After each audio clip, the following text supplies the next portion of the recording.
Remember me, your host, Tristan Andrew. Welcome now, mere mortals, to our survey on Giacomo Puccini and his surprising role as the last giant of Halloween-related opera. Here we will look at how some of his early works would play a role in this deliciously dark holiday.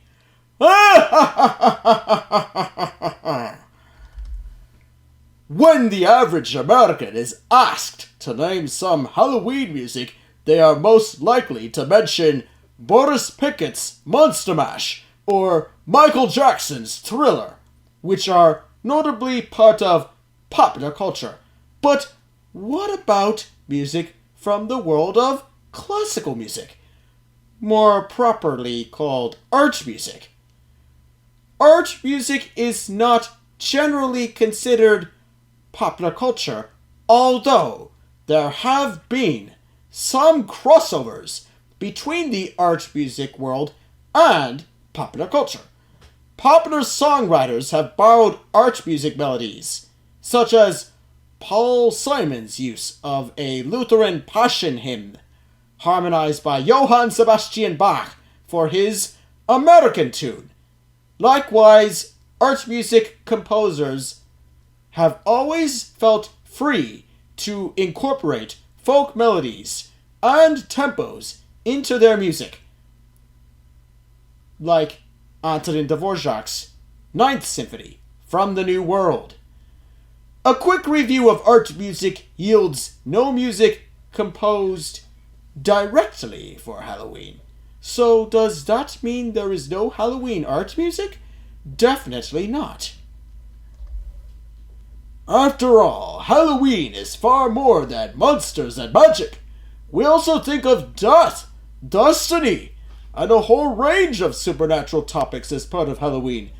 This would include all creatures and characters that appear in mythology and cultural myths themselves. When we break Halloween down into its related concepts, we find an enormous body of art music that we can link to our favorite dark holiday. Take, for instance, Anatol Lyadov's triptych featuring Baba Yaga and Kikimora.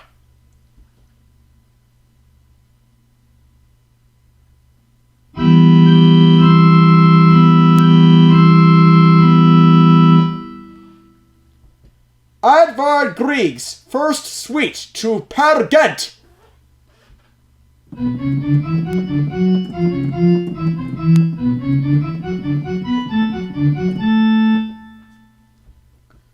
Jean Sibelius's Tapiola.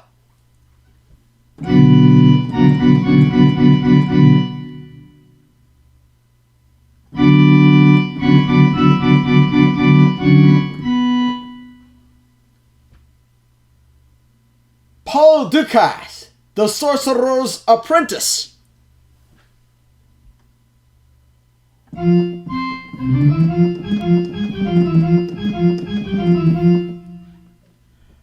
Hector Berlioz's Symphonie Fantastique, Franz Liszt's Totentanz, Richard Wagner's Ring of the Nibelung.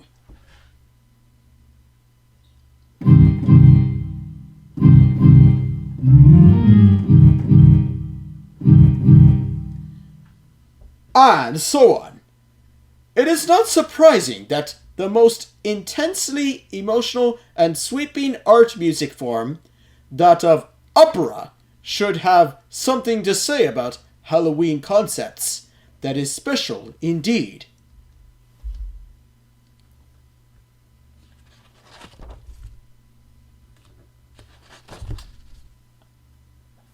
I've already mentioned Wagner's Nordic opera cycle, The Ring of the Nibelung.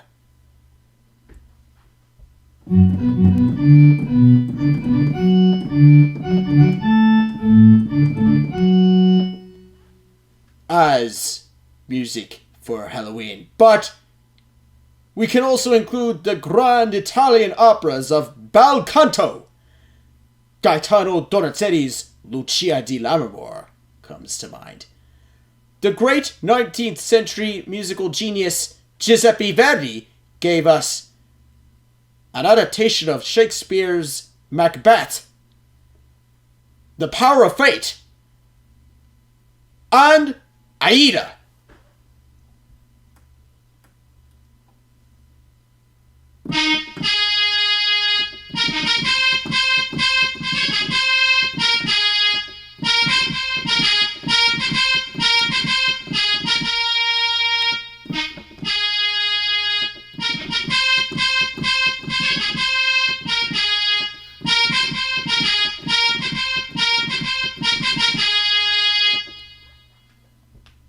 Along with a requiem to add to our Halloween playlist.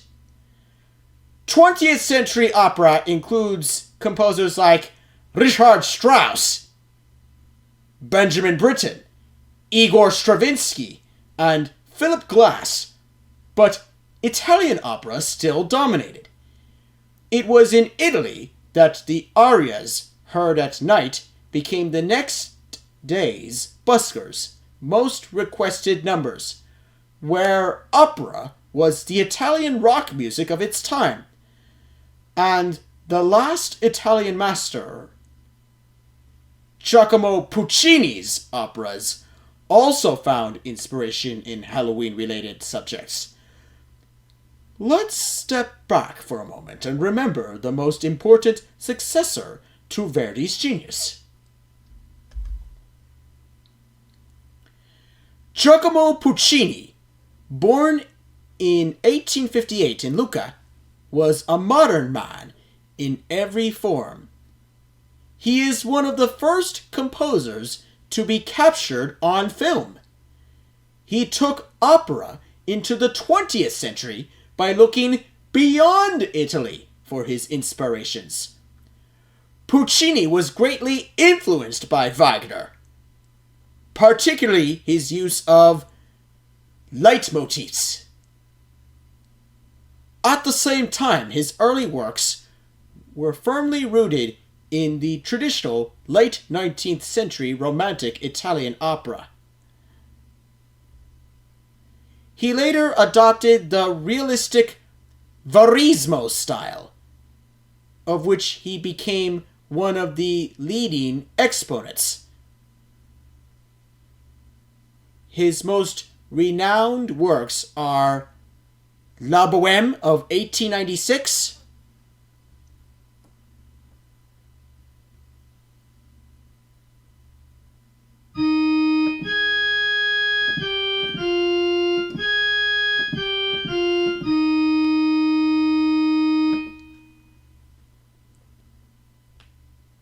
Tosca of 1900,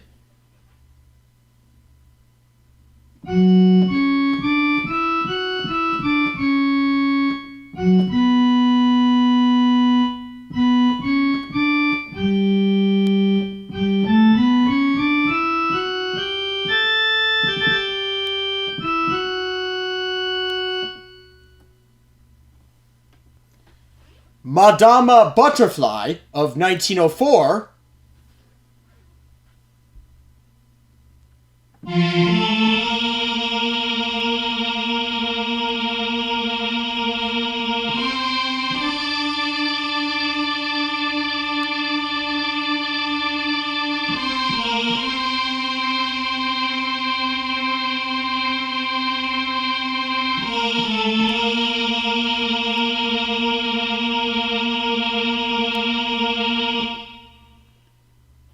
and Turandot of 1924 to 1926.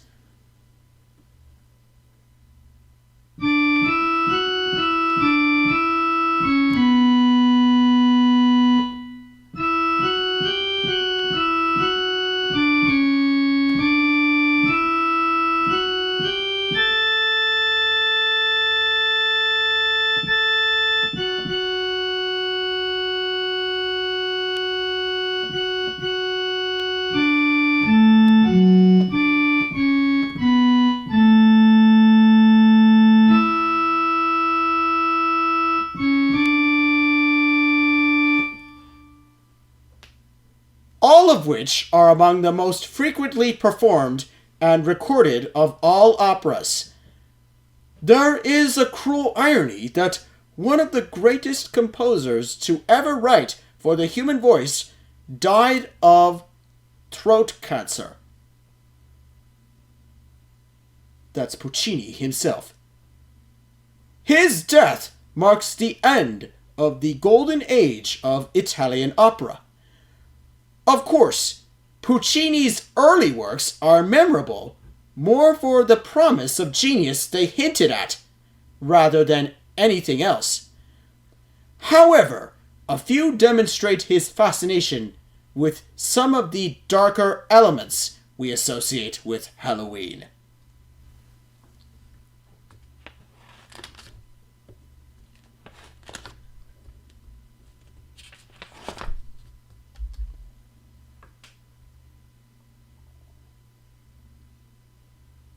Les Villi, meaning the fairies, or ghosts, is an opera ballet in 2 acts, composed by Puccini in 1884 for a competition.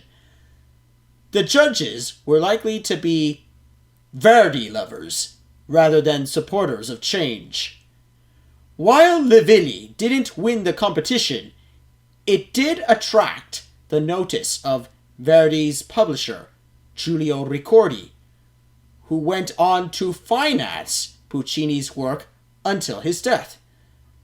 The story was based in the Central European legend of the Villa, and also used in Adolphe Adam's ballet Giselle.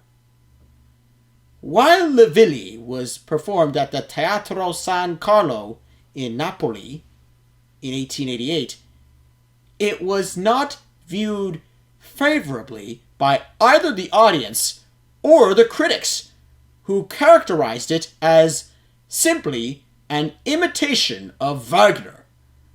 Puccini continued to revise the work up until 1892, when it premiered in Hamburg, conducted by Gustav Mahler, followed by performances at the New York Metropolitan Opera, conducted by Arturo Toscanini. The work has many fine lyric moments, including a couple of tenor arias that show Puccini always had a superior gift for passionate melody. However, the fantastic plot, coupled with melodramatic recitations and the inclusion of a ballet, however musically effective, makes this a curious mixture of elements that never quite gels. It does give us a taste of Puccini's interest in the storytelling power of the supernatural. The Intermezzo from the opera is commonly performed under the title La Tregenda, a witch's Sabbath. It depicts the evil doings of ghost maidens deserted by their lovers. According to legend, when a woman dies of a broken heart, fairies disguised as beautiful women cast a spell over the heartbreaker and force him to dance until death.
Puccini acknowledged that his true talent lay only in the theater. His non-operatic works are understandably few.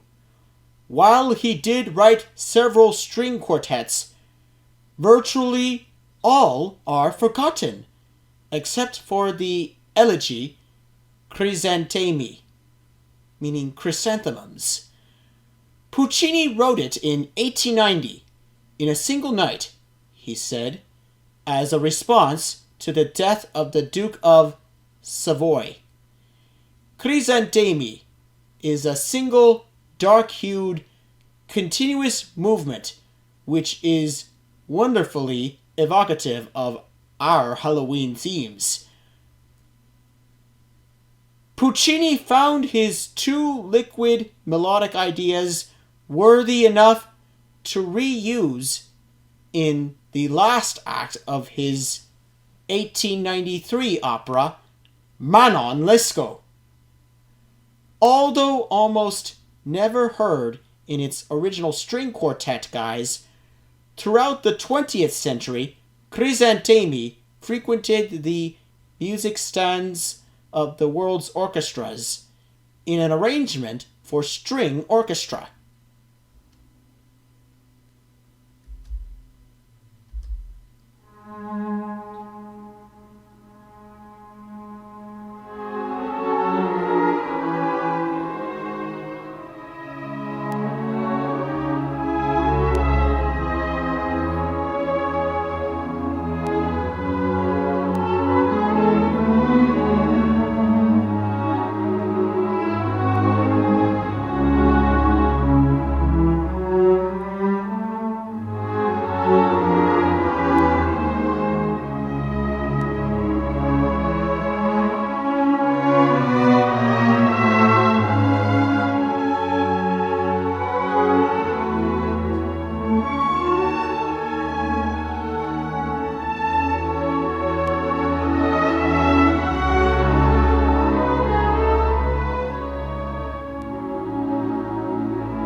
Puccini composed Manon Lescaut between 1889 and 1892 based on Abbé François Prévost's 1731 novel Histoire du Chevalier de Grieux et de Manon Lescaut.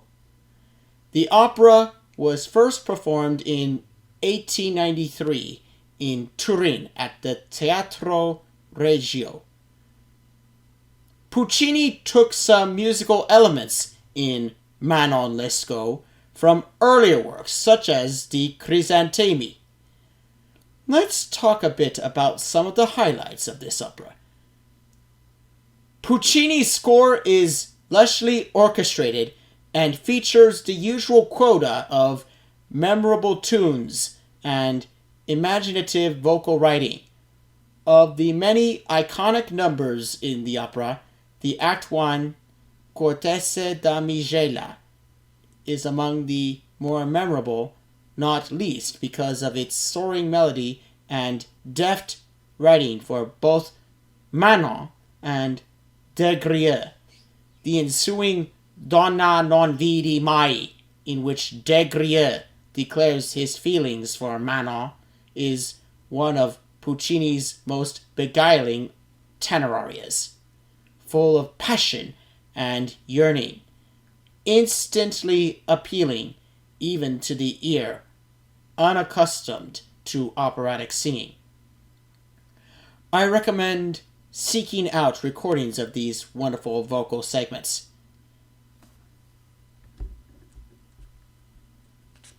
The Act 3 prelude is sometimes referred to as an intermezzo. It is one of the most haunting in opera, and what I have included here. Again, far from being a true rebellion, it reflects Puccini's early inspiration from Wagner, particularly his Tristan und Isolde, and has an enormous emotional impact.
Of course, we can't skip over the plot entirely.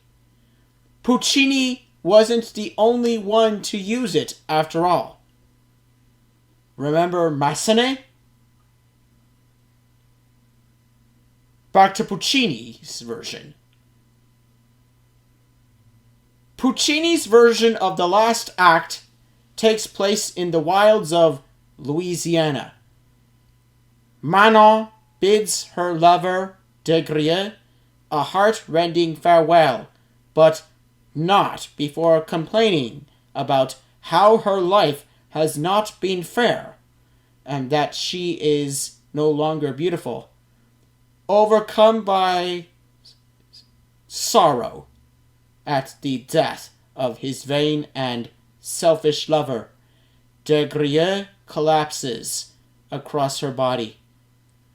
We see in Manon Lescaut Puccini's continuing involvement with Halloween's related concepts of death and destiny.